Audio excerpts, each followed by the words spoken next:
इस कार्यक्रम के पुण्यार्जक हैं स्वर्गीय श्री सवाईलाल जैन जी की 21वीं पुण्य स्मृति पर श्रीमती चिंतामणि सवाईलाल जैन परिवार, कन्नौज, मुंबई।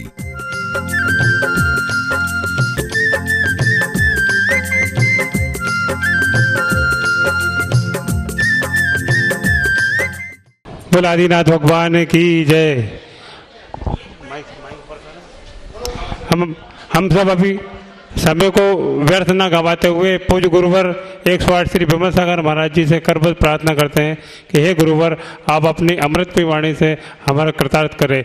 नमोस्तु गुरुवर, नमोस्तु नमोस्तु।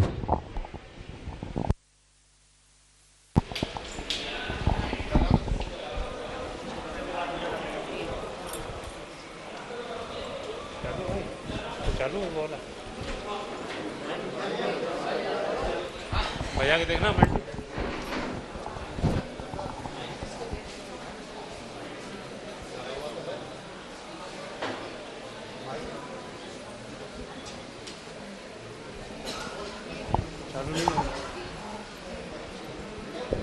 केवल हेलो हेलो हेलो हेलो।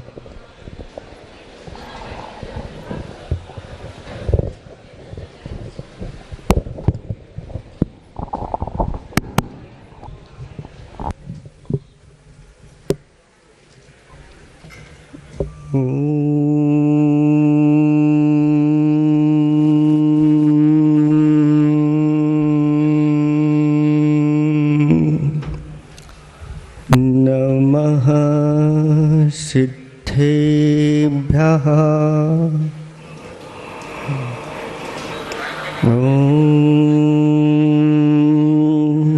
नमः सिद्धेभ्यः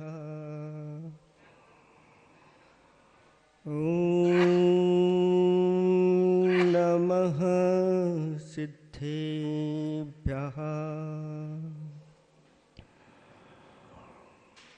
निर्मल जल सामने है जिनका, चंदन से है देव बचन।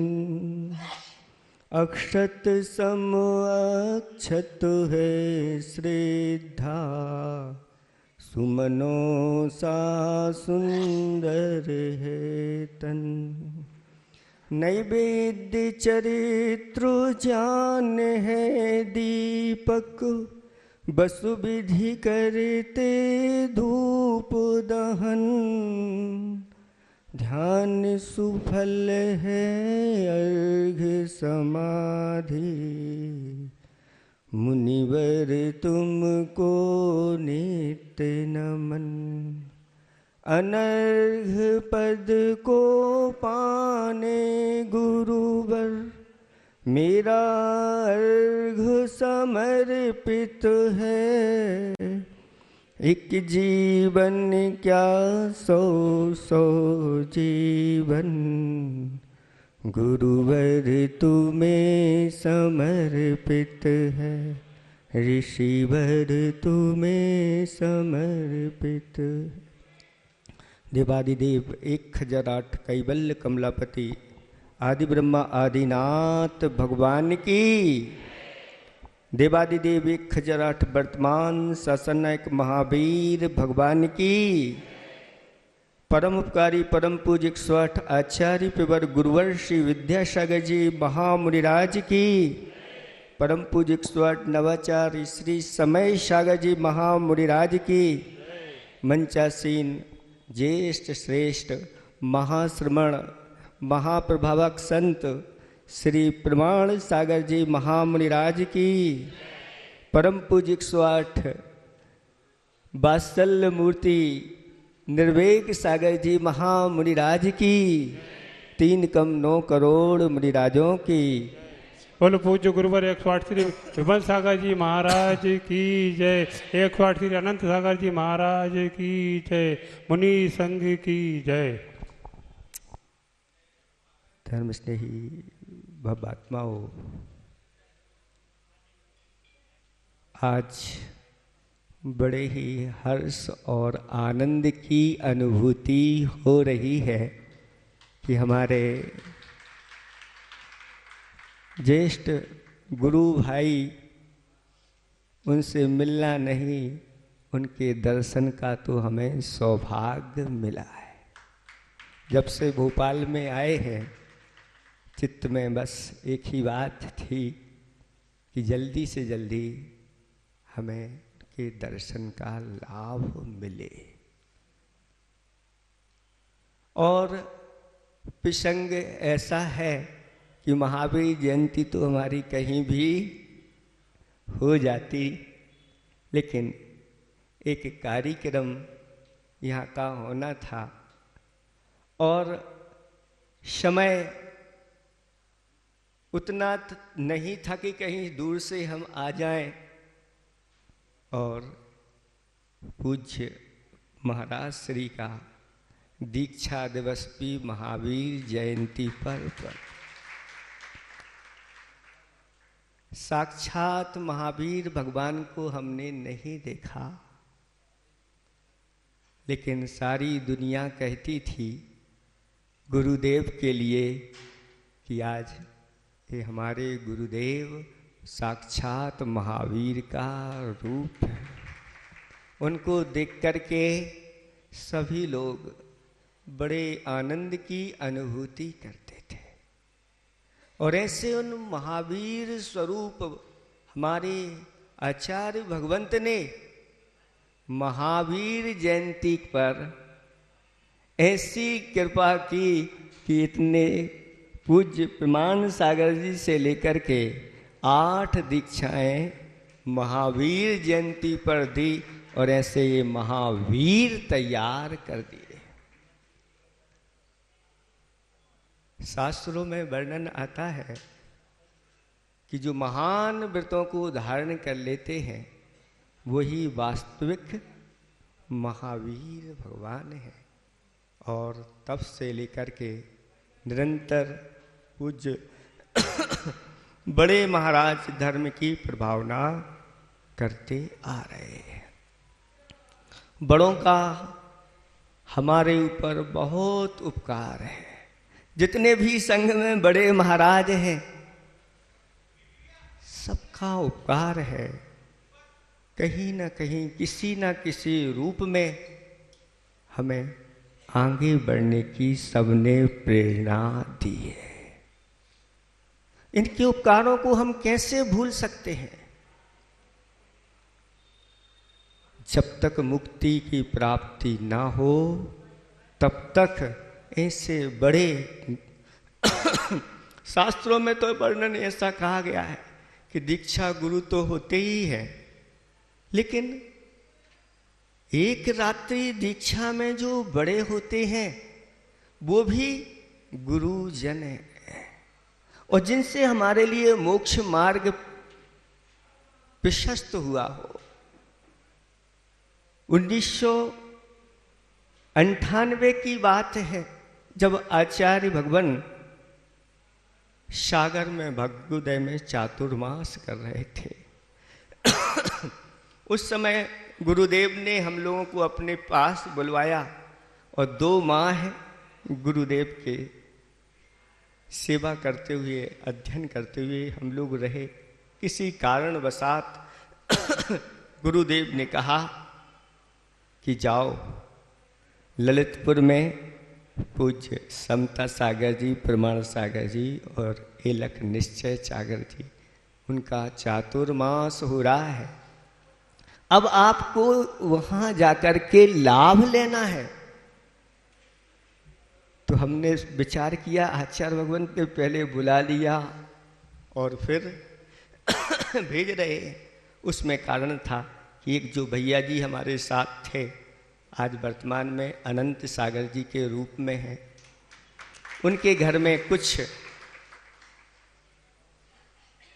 मृत्यु का समाचार सुना, उसके कारण से आचार्य को भेजना पड़ा। और जब हम लोग वहाँ ललितपुर पहुँचते हैं तो दोनों महाराजों का सानिध्य, उनकी भैयाबीती, साथ साथ में उनके द्वारा कर्मकांड ग्रंथ ऐसा महान सिद्धांत ग्रंथ, इनके मुखार बिंद से हम लोगों को सुनने को मिला, पढ़ने को मिला। ऐसे सिद्धांत ग्रंथ के ज्ञाता आज मुनिराज हैं, इनके हमें दर्शन हुए हैं।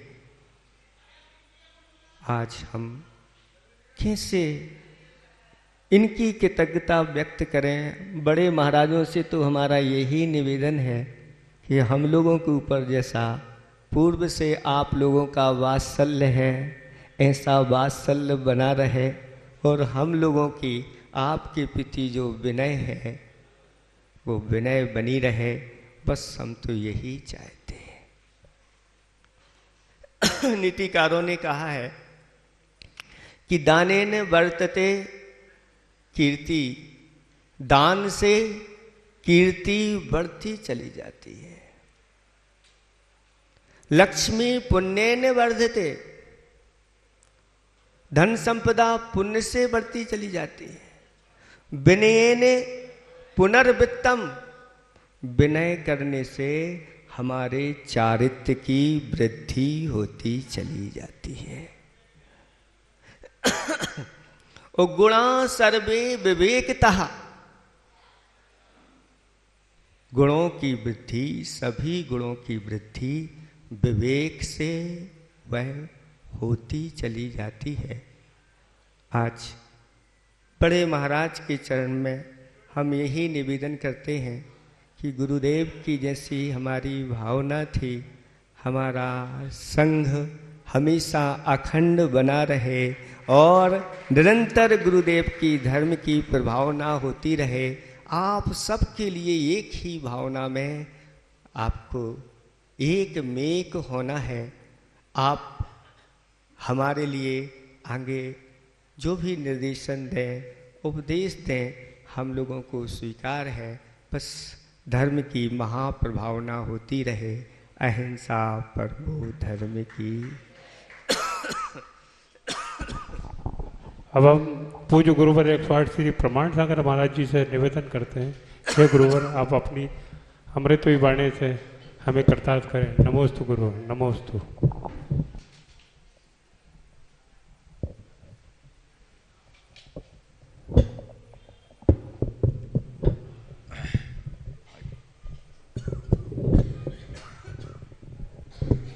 ओम।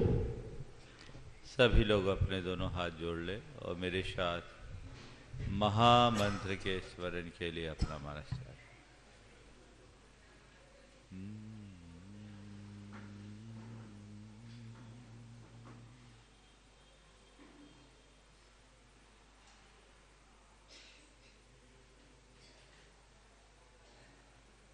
नमो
एसो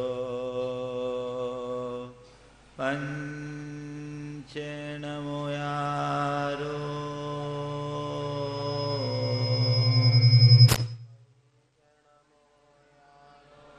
सर्व पाव अनाशनो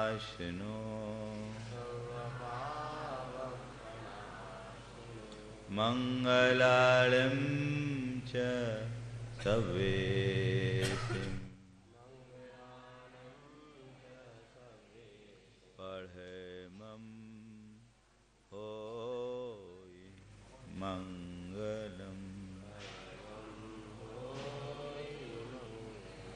जय बोलो देवादिदेव खजरा श्री भगवान महावीर स्वामी की, अहिंसा परमो धर्म की, परम पूज आचार्य गुरुवर श्री विद्यासागर जी महाराज की।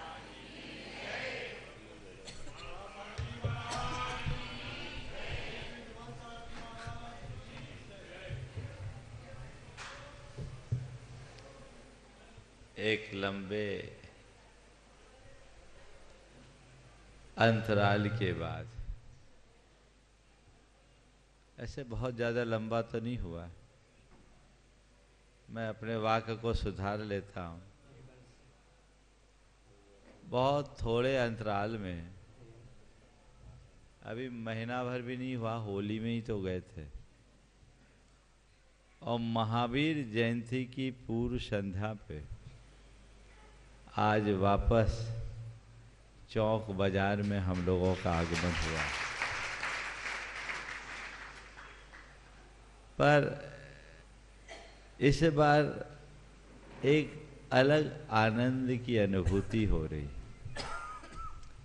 हमेशा हम लोग कहीं पहुंचते हैं तो आप श्रावकों के मन में आनंद आता है, लेकिन आज यहाँ पहुंचकर हम लोगों के मन में आनंद है। आप बता सकते हैं आनंद क्यों है? हाँ, आज हम अपने भाई से मिले हैं, दोनों भाइयों से मिले। हाँ, अगर महाराज का योग यहाँ नहीं होता तो शायद आज का योग नहीं बनता। बहुत प्रसन्नता है कि आज महाराज से मिलने का योग मिला। कुंडलपुर और कुंडलपुर के बाद बिहार के क्रम में बांसा में हम लोग कुछ दिन साथ रहे, और आज ये योग बना है। अभी महाराज श्री की भावना आप लोगों ने सुनी, और महाराज जी दोनों महाराज, बल्कि दो और थे, चार अब आधे हो गए ये सब ललितपुर के चातुर्मास से बहुत अच्छे से जुड़े रहे और बड़े अध्यवसायी, अध्ययनशील, लगनशील, विनम्र और सेवा भावी इनकी छवि रही है, जो आज भी दिखाई पड़ती है। और वर्षों से ये धर्म की प्रभावना में उसी तरह निरत है। निश्चित ये सब के लिए प्रसन्नता का विषय है। आने वाले दिनों में महावीर जयंती है, जिसकी आप सब पूरी तैयारी कर रहे हैं। हमें भगवान महावीर की जयंती को एक आयोजन की तरह नहीं, एक अवसर की तरह संपन्न करना चाहिए। आयोजन तो हम लोग हर वर्ष कर लेते हैं और उत्सव भी मना लेते हैं, लेकिन किसी आयोजन या उत्सव को यदि एक अवसर के रूप में लें तो हम उसका बहुत बड़ा लाभ उठा सकते हैं। महावीर जयंती हम सब के लिए अवसर है भगवान महावीर और उनके जीवन दर्शन को जन जन तक पहुंचाने की। भगवान महावीर ने हमें जो संदेश दिया, हमें चाहिए कि पहले हम उसे खुद आत्मसात करें और स्वयं आत्मसात करके औरों तक उसे पहचानने की कोशिश करें। बंधुओं, भगवान महावीर के हम सब उपासक हैं। उपासना करते इसलिए उपासक है, जो भगवान की पूजा करता है वो मात्र अनुयायी बनता है, लेकिन जो भगवान के विचारों को आत्मसात करता है वह भगवान के मार्ग को आगे बढ़ाने वाला एक बहुत बड़ा अंग बन जाता है। हम अनुयायी तो बने हैं, लेकिन अनुयायी बनने के साथ साथ हमें चाहिए कि हम भगवान महावीर के जीवन दर्शन को जन जन तक पहुंचाने वाले सिपाही भी बने। आज हमारी जिम्मेदारी है कि हम भगवान महावीर के अहिंसा, संयम, तप मूलक संदेश को जन जन तक पहुंचाएं। आज हमारे लिए मौका है विश्व पटल पर इस बात को स्थापित करने का कि भगवान महावीर का जीवन दर्शन पूरे विश्व में शांति और सद्भावना को स्थापित करने का आधार बन सकता है। हम जैन धर्म को जन धर्म के रूप में प्रतिष्ठापित कर सकते हैं। हम लोगों के मन में ये बिठाने की कोशिश करें कि अहिंसा मूलक जीवन से, संयम मूलक जीवन से और तप मूलक जीवन अपनाकर हम अपने व्यक्तिगत जीवन में सुख, शांति और निराकुलता तो प्रकट कर ही सकते हैं, वैश्विक स्तर पर भी शांति और सद्भावना की स्थापना की जा सकती। उसके लिए हमें चाहिए कि हम पहले इन्हें खुद आत्मसात करें। हमारा जीवन स्वयं अहिंसामय बने, संयममय बने, तपमय बने और इसके साथ हम औरों को अहिंसा, संयम और तप के लिए प्रेरित कर सके। ये पुरुषार्थ हमारा होना। अहिंसामय जीवन हो।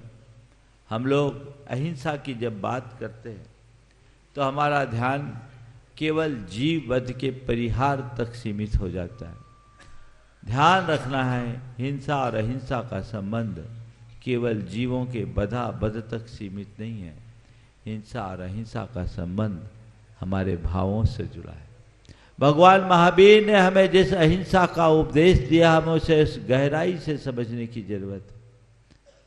भगवान महावीर ने कहा कि किसी को मारना तो हिंसा है ही, मारने का भाव करना भी हिंसा है।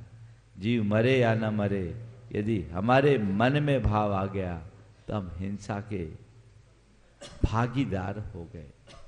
हमें 3 स्तर पर अहिंसा को आत्मसात करने की जरूरत है। मन के स्तर पर, वाणी के स्तर पर और व्यवहार के स्तर पर। मन, वाणी और व्यवहार, जब तीनों स्तर पर हम अहिंसा को आत्मसात करते हैं तब सच्चे अर्थों में भगवान महावीर के अनुयायी कहलाने का अधिकारी बन सकते हैं। हम देखें हमारी मन की स्थिति क्या है, हमारे वचनों की स्थिति क्या है, हमारे शरीर की स्थिति या हमारे व्यवहार की स्थिति क्या है। हम लोग जब अहिंसा की बात आती है तो अपने आप को खान पान में शुद्ध और शाकाहारी मानकर बहुत प्रसन्न होते हैं कि हम अहिंसक हैं। निश्चित शाकाहारी, सात्विक और शुद्ध भोजन ग्रहण करने वाला व्यक्ति अहिंसक होता है, लेकिन इतना मात्र अहिंसक होने के लिए पर्याप्त नहीं है। हम लोग भोजन पानी के मामले में तो अहिंसक हो गए, पर अपने मन और वाणी के स्तर पर कितनी हिंसा हो रही है इसका हमने कभी ख्याल किया? हमें अपनी मानसिक पवित्रता को बनाने की जरूरत है। मन में अगर कलुषता है तो हिंसा है, मन में क्रोध है तो हिंसा है, मन में क्षोभ है तो हिंसा है, मन में कटुता और कठोरता है तो यह भी हिंसा की परिणति है। कटुता, कठोरता, क्रोध, क्रूरता और कृतघ्नता, ये सब हिंसा की पर्याय हैं। हमने कभी इनके विषय में विचार किया? कभी विचार किया? हमें अपने मन शुद्धि का ध्यान रखना है। हम सब कुछ करें, कितने भी धर्म की बातें करें, और हमारा मन शुद्ध ना हो तो सब कुछ निरर्थक समझना चाहिए। मानसिक शुद्धि को आत्मसात करने की जरूरत है, जिसके लिए हमें सब तरह से प्रयत्न और पुरुषार्थ करने की जरूरत है, जिसका प्रायः आजकल लोग कम ध्यान रखते हैं। हम ऊपर से धर्म मूर्ति दिखाई पड़ते हैं, अंदर क्या है, मेरे भीतर धर्म कितना और कैसा, ये हमें समझना है। जब तक उस तरफ हमारा ध्यान नहीं जाएगा तब तक हम अपने जीवन को बेहतर बनाने में कभी समर्थ नहीं हो सकते। भगवान महावीर कहते हैं, धम्मो शुद्धस्य चेठई, शुद्ध अंतस्करण में ही धर्म प्रतिष्ठापित होता है। मन की मलिनता धर्म की तेजस्विता को नष्ट कर देती है। हम अपने मन में झांक कर देखें कि आखिर मेरे मन की स्थिति क्या है? कभी विचार किया मन से हम कितनी हिंसा करते? जब मैं रामचरितमानस पढ़ रहा था, हाँ, सबसे ज्यादा हिंसा हुई जब मैं रामचरितमानस पढ़ रहा था। धर्म की अलग अलग परिभाषा मिली। एक जगह परिभाषा मिली, परम धर्म श्रुति विदित अहिंसा, पर निंदा सम अगन गरीशा। एक जगह उन्होंने लिखा, धर्म न दूसर सत्य समाना, आगम निगम पुराण बखाना। फिर एक स्थान पर उन्होंने लिखा, पर हित सरिस धर्म नहीं भाई, पर पीड़ा सम नहीं अधमाई। मैंने कहा 3 जगह धर्म की अलग अलग 3 व्याख्या कर रहे हैं और कह रहे इससे अच्छा धर्म कोई दूसरा नहीं। तीनों को अद्वितीय धर्म कह रहे हैं। मतलब क्या है? तब मैंने गहराई से विचार किया और मुझे लगा कि तीनों जगह 3 नहीं, एक ही बात कर रहे हैं, वह है अहिंसा की। मन के स्तर पर अहिंसा, वचनों के स्तर पर अहिंसा और शरीर के स्तर पर अहिंसा का पालन करने के लिए ये तीनों चौपाइयां हैं। परम धर्म श्रुति विदित अहिंसा, ये सत्य है, पर मन के स्तर पर निंदा सम अगन गरीसा। दूसरों के प्रति निंदा, दूसरों के निंदा का भाव रखना, ईर्ष्या, जलन, द्वेष और दुर्भावना, ये सब मानसिक हिंसा है कि नहीं है? बोलो। हाँ? और अपने मन को टटोल कर देख लो क्या हाल है। एक पति पत्नी दोनों जा रहे थे, रास्ते में एक कुआं पड़ा, लिखा था चमत्कारी कुआं, और उसमें लिखा था इस कुआं में झांकते ही मनोकामना पूरी हो जाती। इस कुआं में झांको तो मनोकामना पूरी हो जाती। पहले पति झांका, उसके बाद उसने पत्नी से कहा तू भी अपनी मनोकामना पूरी कर ले। पत्नी झांकने के लिए झुकी, कुछ ज्यादा झुक गई, सो धड़ाम से कुएं में गिर गई। पत्नी झांकने के लिए झुकी, कुछ ज्यादा झुक गई, सो धड़ाम से कुएं में गिर पड़ी। पति ने कहा हे भगवान, मुझे ये थोड़ी पता था कि इतनी जल्दी मनोकामना पूरी होती है। सामने प्यार जताते हैं और मन में तकरार पालते हैं। विचार करो आखिर मनोदशा कैसी है। मन की इस अवस्था को बदलना बेहद जरूरी है।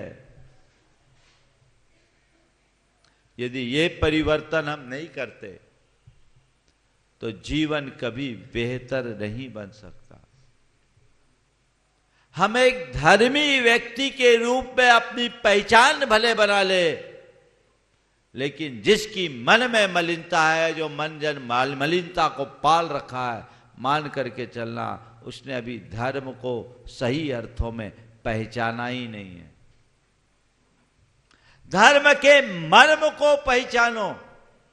लोग तुम्हें धर्मी कहे, इसमें कोई बड़ा अर्थ नहीं है। तुम धर्म को आत्मसात करो, यही परमार्थ है। ये प्रयत्न होना चाहिए। मनोशुद्धि, मानसिक शुद्धि बहुत जरूरी है। मन जब स्वच्छ होता है तो वाणी भी ठीक होती है और व्यवहार भी निर्मल होता है।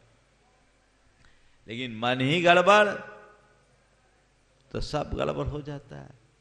इसलिए इसे संभालिए और उसका पुरुषार्थ कीजिए। संयम इसी का नाम है। जिसने एक मन को जीत लिया, उसने सबको जीत लिया। मनो विजेता जगतो विजेता।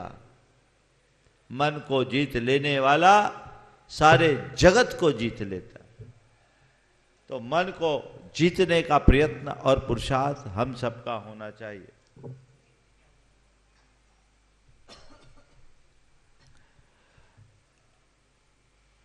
मन को जीतने का पुरुषार्थ हमें प्रमुखता से करने की जरूरत है, उस पर ध्यान दें। मनस शुद्धि के उपक्रम में मैं आप सब से कहना चाहूंगा, सारा संसार अपने मन के कारण परेशान है। आज डिप्रेशन के सबसे ज्यादा शिकार लोग हो रहे हैं।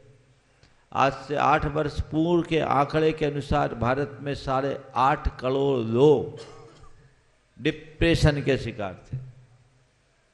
सबका मन शुद्ध हो जाए तो मन जन सारी बीमारियां ठीक हो जाए, और मन शुद्ध हो जाए तो पूरा संसार शुद्ध हो सकता है। और मन की शुद्धि करना है तो भगवान महावीर के संदेशों को आत्मसात कर लो।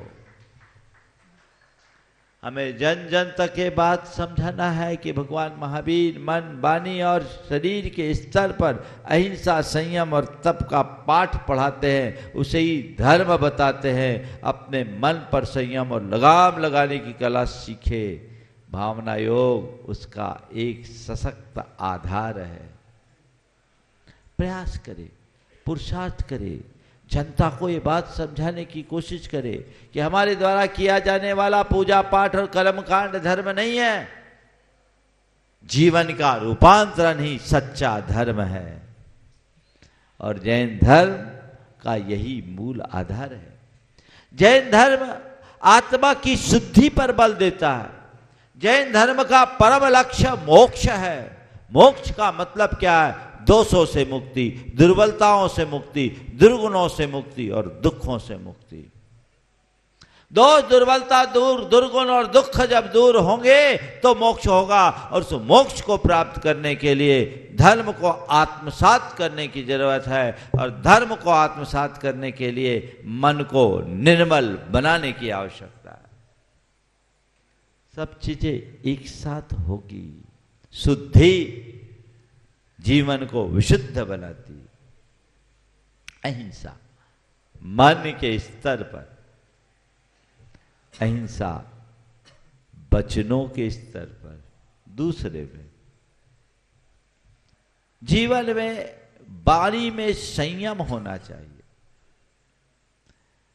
आप देखिए सुबह से सोने तक अपने वचन प्रणाली की क्या स्थिति है। आप यदि अपशब्दों का प्रयोग करते हैं, आप यदि आरोपजनक, आरोप परक शब्दों का प्रयोग करते हैं, आक्षेप लगाते हैं, आलोचना करते हैं, अपमानजन्य शब्दों का प्रयोग करते हैं, तो यह भी एक प्रकार की हिंसा है। किसी को आघात पहुंचाना हिंसा है कि नहीं? आघात शस्त्रों का भी होता है और आघात शब्दों का भी होता है। शस्त्रों का आघात बहुत जल्दी भर जाता है, लेकिन शब्दों का आघात जन्म जन्मांतरों तक पीड़ित करता है, कष्ट देता है। आप देखो, शस्त्र तो आपके पास नहीं है और शस्त्र से आघात करना भी नहीं चाहते, क्योंकि आप अहिंसा धर्म के पुजारी हो। लेकिन शब्दों से कब किस पर कैसा आघात होता है इसका ख्याल है? बोलो। गाली गलौज करना, सामने वाले के स्वाभिमान पर ठेस पहुंचाना, किसी को नीचा दिखाना, अपमानित करना, उसके मन को चोट पहुंचाना, क्या हिंसा नहीं है? बोलो। क्या बात है, इतने धीमे क्यों बोल रहे हैं? और तुम लोग तो अहिंसक हो कि नहीं? अहिंसक हो कि नहीं? बोलो तो। अहिंसा परमो धर्म की जय बोलते हो, जय। अहिंसक हो तो आज से शपथ कर लो कि मुख से अनर्गल शब्दों का प्रयोग स्वप्न में भी नहीं करेंगे। आपका ये संकल्प आपके जीवन को पवित्र बनाएगा। ये तुम्हारी जिम्मेदारी है। ऐसा होना चाहिए, ऐसा करना चाहिए।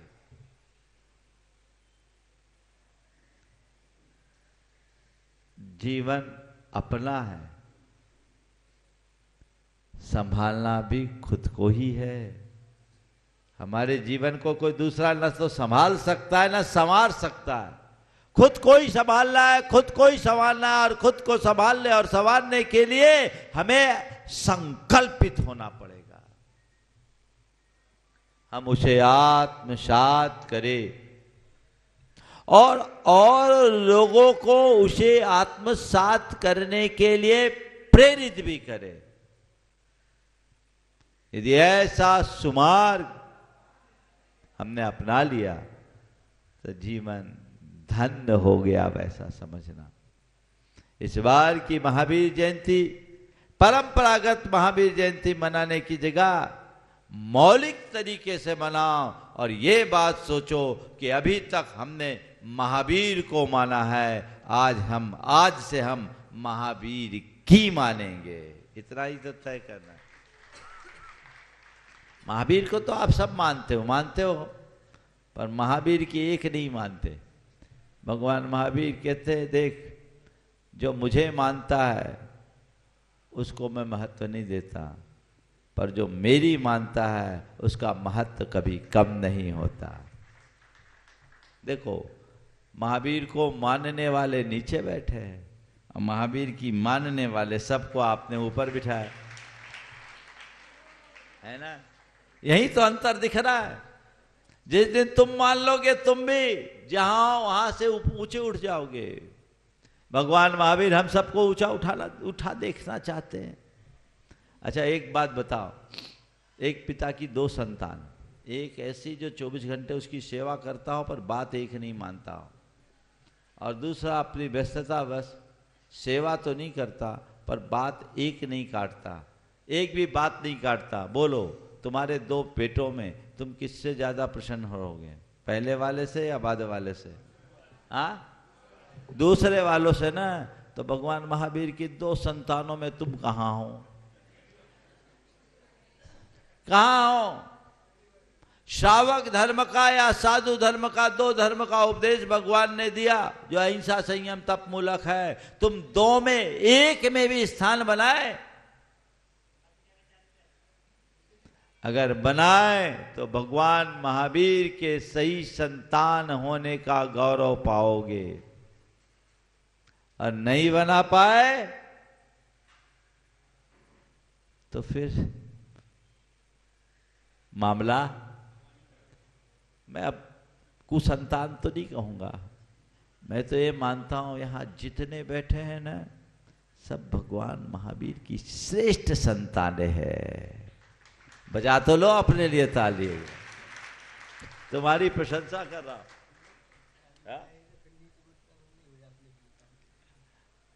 महाराज कह रहे हैं कि महाराज ये लोग ताली इसलिए नहीं बजा रहे कि ताली बजा देंगे तो अभी बहुत सारी चीजों पे ताला ना लग जाए, फिर तो अभी गुटखा तंबाकू सब छूट जाएगा। ध्यान रखना बंधुओं, गुटखा तंबाकू वगैरह तो छोड़ने की चीजें हैं, पर उतना मात्र करने से धर्मी हो गए, भूल मत रखना। प्रवृत्ति के साथ मनोवृत्ति में भी सुधार चाहिए।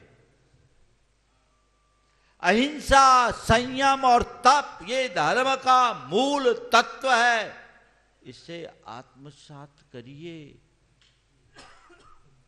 तभी अपने दुखों से मुक्ति मिलेगी। वचनों के स्तर पर अनर्गल प्रलाप बंद करे, वाचिक हिंसा से बचे। आज घरेलू हिंसा की जो कहानियां आती है ना, और प्रताड़ना की बातें आती है, ये सब तंज कसना, व्यंग मारना, ताना कसना, एक दूसरे के साथ इस तरह के कटोक्ति और व्यंग्योक्तियों का प्रयोग करना जो हृदय को छील देता है। घर घर के झगड़े की तो यही कहानी है, ये हिंसा है। तीसरे स्तर पर है शरीर के स्तर पर अहिंसा, पर हित संपादन करना। किसी का आघात नहीं करना, अपने आचार में, अपने आहार में, अपने व्यवहार में और अपने व्यापार में इसका विचार करना, ये शरीर के स्तर की अहिंसा है। इसे अपनाए, इसके साथ संयम, मन के स्तर पर संयम, वचनों के स्तर पर संयम और अपने व्यवहार में संयम, ये धर्म है। मन पर संयम मतलब मन को अशुद्ध विचारों से मुक्त रखना, अप्रभावित रखना, अपने विचारों का प्रहरी बनना। जब कभी भी मन में कोई दुर्विचार आए तो तत्क्षण अपनी निंदा गरहा करके अपने आप को उससे अलग करना, ये मनोगत संयम है। वचन के स्तर पर संयम, बोलने से पहले तौलने की कला अपनाना।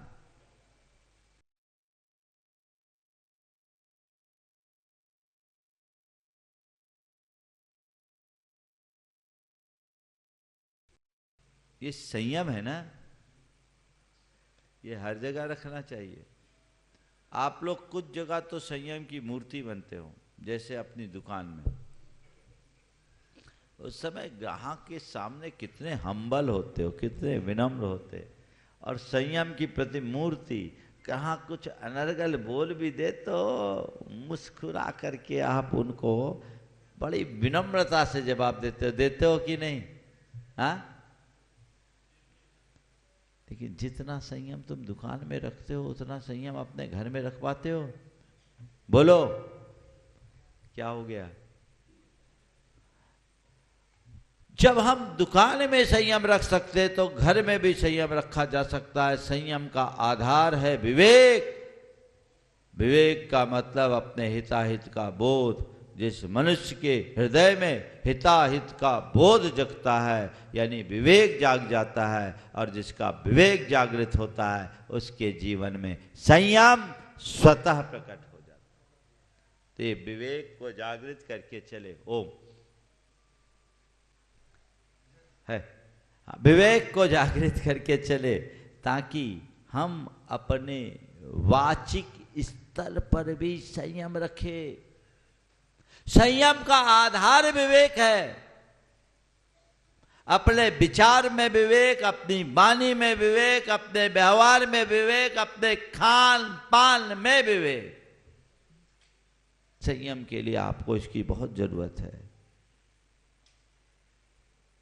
क्या खाना क्या नहीं खाना इसका विवेक है, रखो। और अब तो मैं कहता हूं केवल यही विवेक नहीं, क्या देखना क्या नहीं देखना इसका भी विवेक रखो। सबसे खतरनाक तो ये, क्या खाना क्या नहीं खाना इसका विवेक तो फिर भी लोग रख लेते, क्या देखना क्या नहीं देखना इसका विवेक बहुत कम लोगों में बचा है। और क्या सुनना क्या नहीं सुनना इसका भी विवेक नहीं बचा। देखने का विवेक, सुनने का विवेक, बोलने का विवेक, खाने का विवेक होना चाहिए। व्यसन बुराइयों से अपने आप को मुक्त कीजिए। ये संयम है। मन के स्तर पर, वचनों के स्तर पर, मन के स्तर पर, वाणी के स्तर पर और व्यवहार के स्तर पर विवेक मूलक जीवन ही संयम है। अपना विवेक जगाइए, अविवेक और अतिरेक से बचिए। ये जीवन को पवित्र बनाएगा। और तीसरा है तप, जीवन को तपोमय बनाए। जब कभी भी तपस्या की बात आती है तो हमारी दृष्टि व्रत उपवास के प्रति चले जाती है। यदि किसी व्यक्ति के लिए कहा जाए बड़ा तपस्वी है तो हमारे आंखों के सामने एक ऐसे व्यक्ति की छवि उभरती है जो खूब खूब उपवास करता है ना, कठोर कठोर आसन लगाता है, ध्यान लगाता है, उसको हम एक तपस्वी के रूप में देखते हैं। संत कहते हैं व्रत उपवास करने वाला तपस्वी होता है, इसमें कोई संशय नहीं। लेकिन ये तो केवल बाहरी तप है। अपने इच्छाओं का निरोध ही वास्तविक तप है। मैं आपसे कहता हूं, जब तपस्या की बात आए, इच्छाओं के निरोध पर ध्यान दें, पर मुझे पता है इच्छाओं पर पूर्णतः निरोध आप नहीं कर सकते, कोई दिक्कत नहीं, पर असद इच्छाओं पर नियंत्रण तो रखा जा सकता है। मन की अशुभ इच्छाओं पर नियंत्रण रखो। ये तप है, और ऐसा तप अपने आप प्रकट हो जाएगा जब अपने जीवन की एक मर्यादा बना लोगे, एक लक्ष्मण रेखा खींच लोगे कि मुझे इस मर्यादा का कतई उल्लंघन नहीं करना है। भले फिर तुम गृहस्थ होगे, तुम्हारा जीवन तपस्वियों जैसा हो जाएगा, वैसा तप करो। समता मूलक जीवन जीने का अभ्यास बनाओ, सरलता और संतोष के साथ जीवन को आगे बढ़ाओ, जीवन में सहजता लाने का अभ्यास करो। यह भी एक तपस्या है। ऐसा पुरुषार्थ जब अंतरंग में घटता है तो जीवन व्यवहार सुंदर बन पाता है। हम अपने जीवन को आगे बढ़ाने में समर्थ बन पाते हैं। ये हमें सतत करते रहना चाहिए, उसके लिए प्रयत्नशील होने की आवश्यकता है। तो भगवान महावीर जयंती के अवसर पर मैं आप सबसे यही कहूँगा कि हम उस धर्म को खुद आत्मसात करें और लोगों तक धर्म का यह प्रकाश फैलाए। हमें तब प्रसन्नता होनी चाहिए कि जो धर्म के संस्कार मेरे अंदर है वो मेरे आने वाली पीढ़ियों में हो, और ये संस्कार जन जन में दिखे, ये प्रयास। यदि ऐसा जग गया तो समझना हमने जीवन को बहुत ऊंचा आगे बढ़ा दिया। आगामी 10 तारीख को महावीर जयंती, आप लोगों ने अपनी तैयारी कर ली, हम लोग भी इसी के लिए आए। महाराज जी भी आपके चौक में आए तो कोई और काम से थे भोपाल, पर चौक तो महावीर जयंती के लिए आए। बिल्कुल, तो ये महावीर जयंती का योग बना है, तो योग बना है तो पूरे उत्साह के साथ बनाओ। और आप लोग महावीर जयंती में शोभा यात्रा निकालते हो, मैं पूरे भोपाल वासियों से कहना चाहूँगा, इस बार की शोभा यात्रा चौक की सर्वश्रेष्ठ शोभा यात्रा होनी चाहिए। यहाँ गुरुदेव के सानिध्य में भी महावीर जयंती हुई, हम लोग भी सन 1999 की महावीर जयंती यहाँ कर चुके हैं। इस बार विशेष होनी चाहिए, भव्यता के साथ होनी चाहिए, और थोड़ा जल्दी करो। 7:30 बजे शोभा यात्रा की शुरुआत होनी चाहिए, क्योंकि तुम लोग तो नाश्ता करके आओगे, हम लोगों का ख्याल रखो, समझ गए ना?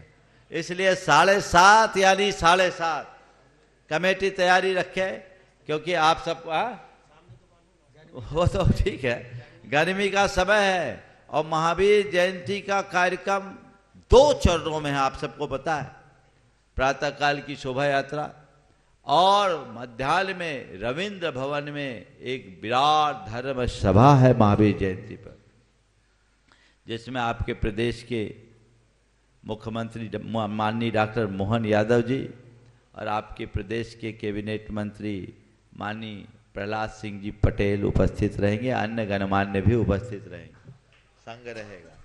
तो आप लोग वहाँ का कार्यक्रम 2 बजे से प्रारंभ होगा, इसलिए इन सारे कार्यक्रमों को ध्यान में रखते हुए समय पर ही आप आए और पूरे अनुशासन से आए। हम लोग शोभा यात्रा में शामिल होंगे, लेकिन जितनी अनुकूलता होगी हम लोग रहेंगे, बाकी शोभा यात्रा आप लोग करेंगे, और हम लोगों को यहाँ से प्रोफेसर कॉलोनी प्रातःकाल ही जाना पड़ेगा, चर्या वहीं होगी।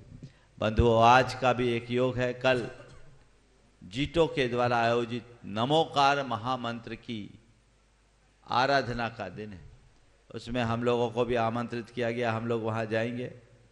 और कल की भी आहारचर्या प्रोफेसर कॉलोनी से ही होगी, और उसके लिए आज शाम को ही जाना होगा। और आज शाम का शंका समाधान मध्य प्रदेश के पंचायत मंत्री प्रहलाद सिंह जी पटेल, उनका विशेष अनुरोध और आग्रह था, उसे ध्यान में रखते हुए आज का रात्रि विश्राम उन्हीं के बंगले में, क्योंकि वहीं से रविंद्र भवन बाजू में है, तो उनके बंगले में रात्रि विश्राम है और संघ का समाधान भी वहीं पर है अपने तय समय में। हम लोग यहाँ से 4:45 में वहाँ से प्रस्थान करेंगे, वहाँ के लिए प्रस्थान करेंगे। आप सब लोग ये सूचना सभी तक पहुँचा दें और आज का संघ का समाधान आप सब एक अच्छे स्वरूप में वहाँ संपन्न करें, ये प्रयास होना चाहिए। और बाकी अन्य जो चर्चाएं हैं वो अभी मनोज आप सबको दे देंगे। तो ये त्रिदिवसीय कार्यक्रम में आज से ही महावीर जयंती शुरू हो गई, चौक का ये लाभ मिला। हम लोग कल प्रातःकाल रविंद्र भवन में कार्यक्रम करके कल का संघ का समाधान चौक में मिलेगा। कल 9 तारीख है ना, कल का संघ का समाधान इसी चौक के इसी हॉल में होगा। और परसों प्रातःकाल धर्म सभा की शुरुआत करके हम लोग प्रोफेसर कॉलोनी में जाएंगे, जहां मध्याह्न में विराट धर्म सभा होगी। आप सभी सारे कार्यक्रमों को समयबद्ध तरीके से संपन्न करें और धर्म प्रभावना में एक महत्वपूर्ण स्थान दें। शेष सूचनाएं मनोज आर्य। बोले परम पूज्य मुनि 108 से प्रमाण सागर जी महामुनि रज की समस्त मुनि संघ की बंधुओं, निश्चित ही अभी हमने महावीर को माना है लेकिन महावीर की नहीं मानी है। अब हमें इस महावीर जन कल्याणक से महावीर भगवान की ही मानना है। ऐसा कृत संकल्प लेके हम लोग यहाँ से चलेंगे। ऐसा महासौभाग्य हम लोगों को मिलने जा रहा है।